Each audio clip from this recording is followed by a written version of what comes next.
Avez-vous déjà remarqué que plus vous êtes détaché de quelque chose, plus il y a de chances que ça se produise? Et que plus vous êtes attaché à cette chose, plus vous risquez d'empêcher que cette chose se produise. Dans cet épisode, je veux vous montrer que tout ce que vous voulez dans votre vie, plus vous laissez partir les attachements à cette chose, plus vous augmentez les chances que cette chose se réalise dans votre vie. Et pour ça, il faut comprendre le principe de l'énergie qui se dégage de nous. Pensez à une personne qui a déjà obtenu ce qu'elle voulait. Elle n'est plus attachée à obtenir cette chose. Pour elle, avoir cette chose lui semble naturel. Pensez maintenant à une personne qui désire cette chose. Cette personne ne dégage pas la même énergie qu'une personne qui a déjà obtenu ce qu'elle veut. Quelqu'un qui désire quelque chose va mettre cette chose sur un piédestal. Vous voyez ce que je veux dire? Comprenez que quand vous avez obtenu ce que vous voulez, ça vous semble naturel. Une personne qui a obtenu ce qu'elle veut, elle émet une certaine énergie qui est différente de celle d'une personne qui a absolument besoin que ça arrive, qui désire cette chose. Tenez, par exemple, prenez ce célibataire qui est attaché à attirer l'amour dans sa vie.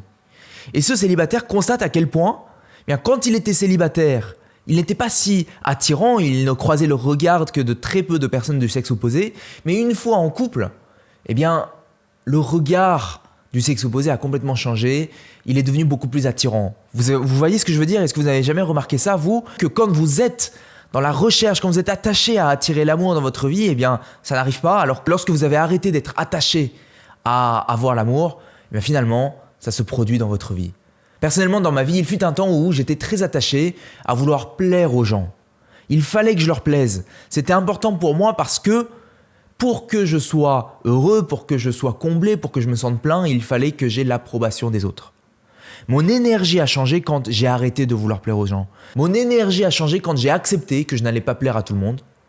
Et en réalité, c'est quand j'ai accepté que je n'allais pas plaire à tout le monde que finalement, je dégageais une énergie qui était beaucoup plus attirante. Les gens ressentent cette énergie d'une personne qui est déjà dans l'état d'être et une personne qui est dans l'état de désir. Une personne qui est dans cet état de désir, c'est un peu comme s'il y avait une sorte de pression que l'on mettait sur l'autre pour forcer un résultat. Vous voyez ce que je veux dire? Et cette énergie, elle n'est pas attirante, elle est répulsive. Donc c'est le concept de diminuer l'importance de ce que vous voulez. C'est diminuer l'importance de ce à quoi vous êtes attaché. Vous voulez être dans une certaine disposition intérieure où au lieu de vouloir absolument, ça vous semble naturel d'avoir cette chose. Imaginez qui vous pourriez être, là où vous pourriez aller, ce que vous pourriez avoir, ce que vous voulez. Et au lieu de vouloir, c'est de se mettre dans cet état d'être. Parce que vouloir, c'est être dans le désir d'eux. Et quand on est dans le désir d'eux, on envoie cette énergie de manque. On est en train de dire « je n'ai pas, je désire » et donc je suis en train de mettre la pression sur la réalité extérieure pour avoir cette chose. Et donc on s'éloigne de la réalité d'être. Est-ce que ça vous parle? Il y a une idée qui a complètement changé ma vie, c'est qu'au lieu de vouloir absolument, je peux commencer à prendre conscience de mon attachement, c'est-à-dire pourquoi est-ce que je veux absolument cette chose, et ressentir l'émotion qui se trouve en dessous que je cherche à éviter. Au lieu de vouloir absolument quelque chose, comprendre pourquoi je suis attaché à avoir cette chose-là et ressentir l'émotion qui se trouve en dessous. J'ai mis un moment à comprendre ceci, écoutez bien. Vous pouvez prendre conscience que vous cherchez à éviter une émotion quand vous désirez absolument quelque chose. Je vous donne un exemple. Une personne qui veut se montrer gentille, vous savez, qui veut vraiment plaire aux gens, la personnalité du gentil. Cette personne-là, ce qu'elle cherche à faire, c'est qu'elle se dit, à un moment donné, si je ne suis pas gentil, si je ne cherche pas à plaire aux gens, je vais être rejeté. On ne va pas vouloir de moi. Et donc, je cherche à être gentil pour avoir leur approbation, pour avoir leur validation. Je suis attaché à cette recherche de validation parce que c'est la clé de mon bonheur. Mais en réalité, l'émotion qui se trouve en dessous et que je cherche à éviter, c'est l'émotion que j'ai refusé de vivre au moment où j'ai été rejeté. Au moment où j'ai vécu le rejet, peut-être il y a 10, 20, 30 ans, au moment où j'ai commencé à mettre en place cet attachement. À ce moment-là, j'ai refusé de vivre l'émotion, peut-être de la tristesse, peut-être de la colère, que j'aurais ressenti si j'avais complètement accueilli le fait de ne pas avoir été accepté. Si j'avais complètement accueilli l'expérience, si j'avais été pleinement présent dans cette expérience de rejet, eh bien j'aurais pu complètement vivre cette émotion de tristesse et de colère. Est-ce que vous voyez ce que je veux dire? Donc prenez conscience que tout attachement contient une émotion qu'on cherche à éviter. Je prends un exemple aussi qui vient souvent, c'est quand on est sur les réseaux sociaux. Imaginez, vous scrollez sur les réseaux sociaux et vous voyez des photos de gens qui sont parfaits, qui ont l'air super heureux, qui ont l'air très beaux, qui sont magnifiques, qui ont une vie parfaite. Et on peut se retrouver, vous savez, à vouloir les blâmer. On peut leur en vouloir. On peut se dire « Ah, ils sont trop superficiels, ils sont trop... c'est trop surfait. » Et quand on examine cet attachement qu'on a à vouloir les blâmer, à remettre la faute sur ces personnes, eh bien, on peut se rendre compte qu'en dessous se trouve, par exemple, c'est ce qui a été le cas pour moi, eh bien, un sentiment de honte, le sentiment de ne pas être à la hauteur, le sentiment eh bien, de ne pas être au meilleur de moi, le sentiment de honte. Et donc, c'est reconnaître l'émotion qui se trouve dans cet attachement et s'autoriser à ressentir ces émotions parce qu'au bout d'un moment, eh bien, une fois qu'on a ressenti ces émotions, elles finiront par se dissiper. C'est le principe du lâcher-prise. C'est ça le principe du lâcher-prise. Lâcher-prise, ça consiste à identifier ce à quoi on est attaché. Ça peut être un attachement à un résultat, un attachement à une histoire à laquelle on tient, un attachement à vouloir avoir raison, un attachement à une personne, à une relation, un attachement à quelqu'un qui nous a fait du mal. Ça peut être toutes sortes d'attachements parce qu'on croit que si on est attaché, eh bien ça va nous permettre d'avoir du plaisir, du bonheur, une certaine satisfaction et que si je laisse partir cela, si je me détache de cet attachement, eh bien je vais ressentir de la douleur. Et on croit à tort que c'est le cas.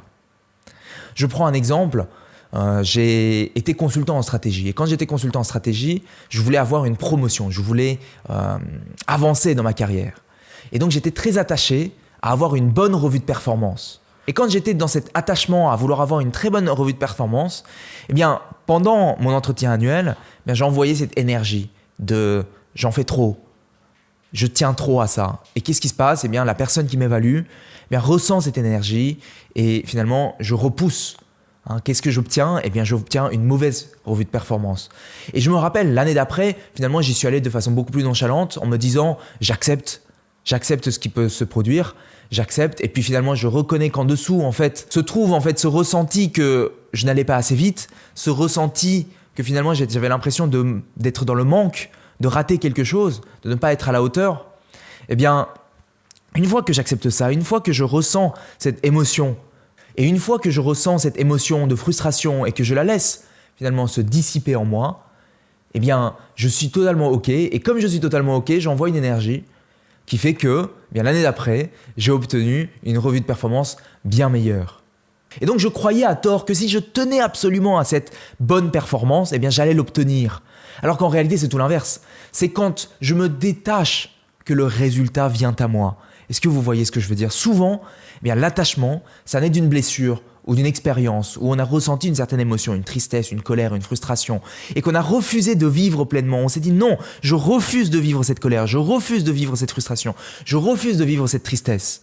Et donc, on a créé une sorte d'histoire, un narratif qui dit quelque chose comme si je refuse, si je suis attaché à vouloir cette revue de performance, si je suis attaché à vouloir avoir l'amour de ma mère, enfin l'amour de ma mère, et si je l'obtiens, eh bien je n'aurai pas besoin de ressentir ce que je refuse de ressentir, cette tristesse, cette colère, cette frustration, par exemple. Et donc je me retrouve à faire quoi? Je me retrouve à remettre la clé de mon bonheur derrière cet attachement.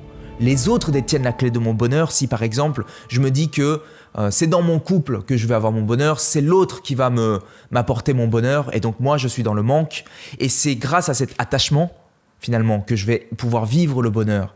Et donc évidemment, ça devient difficile de se détacher. Ça devient difficile de se détacher si on se raconte l'histoire que c'est grâce à cet attachement qu'on va pouvoir accéder au bonheur. Vous voyez? Et donc au lieu de ça, pour se détacher, qu'est-ce qu'on fait? On reconnaît l'histoire qui est en train de se jouer. On prend conscience que cette histoire, c'est nous qui l'avons choisie et qu'on peut choisir une nouvelle histoire si on en a envie. et qu'on peut ressentir l'émotion sous-jacente qu'on refuse de ressentir. Et quand on accepte pleinement le truc, eh bien on lâche prise, on est prêt à lâcher prise. Il y a un parcours en ligne qu'on a monté avec l'école Vivre Mieux qui s'appelle Lâcher prise, la méthode simple pour élever sa fréquence émotionnelle, se libérer de schémas qui se répètent. Dans ce parcours, on fait ce processus en entier. Si vous aujourd'hui, vous êtes bloqué parce que vous répétez certains schémas, parce que vous êtes très attaché à certaines choses, par exemple à obtenir l'amour de quelqu'un, la validation de quelqu'un, à un certain résultat, si vous vous retrouvez à être très accroché, à avoir de la jalousie, si vous êtes dans le contrôle, si vous avez envie de lâcher prise, eh bien on a ce parcours en ligne où on vous propose un processus à suivre qui va vous permettre assez rapidement, en quelques heures, eh bien, d'arriver à ce nouvel état d'être, un état dans lequel vous êtes détaché, un état dans lequel vous avez lâché prise. Alors si ça vous intéresse, je vous invite à cliquer sur le lien qui se trouve en dessous ou alors sur le lien qui s'affiche peut-être quelque part sur cette page.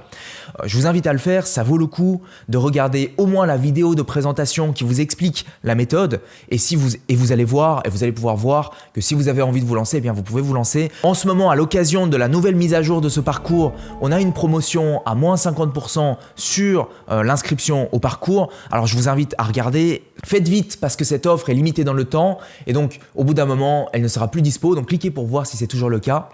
En tout cas, la clé, eh bien, c'est de se laisser traverser par les émotions contenues dans l'histoire que vous vous racontez, contenues dans l'attachement. Imaginez par exemple que vous êtes attaché à avoir raison. Je prends un exemple. Une personne qui a été victime d'harcèlement. Elle a vécu le harcèlement, la violence. Et donc le monde est un monde dangereux, un monde violent. Les autres sont violents. Et donc je veux avoir raison.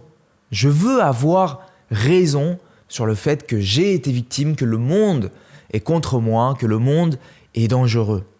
Et c'est ça qui est si difficile de lâcher prise lorsqu'on a été victime de quelque chose comme le harcèlement ou la violence. C'est que oui, vous avez été harcelé, oui, vous avez été victime de la situation. Oui, le monde a été un endroit dangereux pour vous à ce moment-là. Mais tant que vous êtes attaché à cette histoire, tant que vous êtes attaché à vouloir avoir raison, que vous avez été victime, que le monde est dangereux, eh bien vous allez reproduire ce même schéma encore et encore. Vous allez perpétuellement vous retrouver dans ce schéma dans lequel vous êtes la victime et le monde se produit contre vous et les autres sont en train de faire preuve de violence envers vous. Alors même qu'au départ, eh bien ça a été complètement légitime, complètement vrai. Vous vous êtes retrouvé par le fruit des circonstances à être victime d'une situation qui a été complètement malencontreuse. Mais tant que vous êtes attaché à cette histoire, eh bien vous allez vous retrouver dans le même axe, dans les mêmes situations encore et encore. Alors l'idée, et qui est très difficile, c'est qu'au lieu de vouloir avoir raison sur le fait que les autres vous ont fait du mal, même si ça a été vrai, c'est de ressentir ce que vous avez vécu, comment vous vous êtes senti à ce moment-là, comment est-ce que vous vous êtes senti? Vous vous êtes senti désemparé, vous vous êtes senti faible, vous vous êtes senti triste. Et vous finissez de vivre l'émotion contenue dans l'expérience. Et lorsque vous avez fini de vivre l'émotion contenue dans l'expérience, vous pouvez changer l'histoire. Vous pouvez changer l'histoire pour prendre conscience que c'est quelque chose qui vous est arrivé. Et même si c'était horrible, il y a eu aussi un trésor dans cette expérience parce que c'est ce qui vous a permis d'arriver à un nouvel état, un nouveau niveau de conscience dans lequel vous prenez conscience que ces gens-là, même s'il est difficile de les pardonner, eh bien ils avaient fait du mieux qu'ils pouvaient avec le niveau de conscience qu'ils avaient. Et ça vous a permis quelque part de grandir, de devenir plus mature. Et cette expérience vous a rendu plus fort. Et aujourd'hui, vous êtes capable d'affronter des situations encore plus difficiles. Vous êtes capable de faire preuve de beaucoup plus de maturité. Et ainsi, au moment où vous avez fini de vivre l'émotion, au moment où vous voyez cette expérience de façon neutre, c'est-à-dire non seulement négativement, mais aussi positivement, de façon à ce qu'on puisse poser une certaine neutralité sur l'événement, là, on commence à se détacher de l'expérience. Donc il s'agit d'arriver à un nouvel état d'être. Quand vous lâchez prise, quand vous êtes progressivement en train de lâcher prise, vous êtes en train d'arriver à un nouvel état d'être, vous êtes dans une nouvelle disposition intérieure dans laquelle vous avez laissé partir ces émotions qui étaient plutôt désagréables et vous êtes dans une nouvelle énergie parce que en l'absence de cette énergie désagréable, qu'est-ce qui reste en vous? La paix, la joie, l'amour. Et pour favoriser cette nouvelle disposition intérieure, vous pouvez remarquer d'ores et déjà qu'aujourd'hui, il y a des domaines de vie dans lesquels vous êtes déjà dans cet état de joie, de paix et d'amour. Peut-être une activité, peut-être un loisir, peut-être certaines choses que vous faites avec votre famille, avec votre compagne, votre partenaire, ou peut-être dans des activités que vous faites. Et donc, vous connectez à cette énergie dans laquelle vous êtes déjà à certains moments de votre journée et ressentir, vous autoriser à être davantage dans cet état et transposer cet état émotionnel dans d'autres aspects où d'habitude vous êtes plus bas dans l'échelle, on va dire, émotionnelle. C'est ressentir pour guérir et progressivement il devient plus naturel pour vous de vous trouver dans ce nouvel état d'être. Alors si vous voulez aller plus loin dans votre compréhension du lâcher-prise, je vous invite à regarder cette vidéo qui s'affiche où je vous donne de nouveaux exemples, j'aborde le sujet sous un nouvel angle, alors je vous invite à cliquer. À part ça, c'est tout pour aujourd'hui, c'était Julien Kim, le meilleur est à venir, ciao.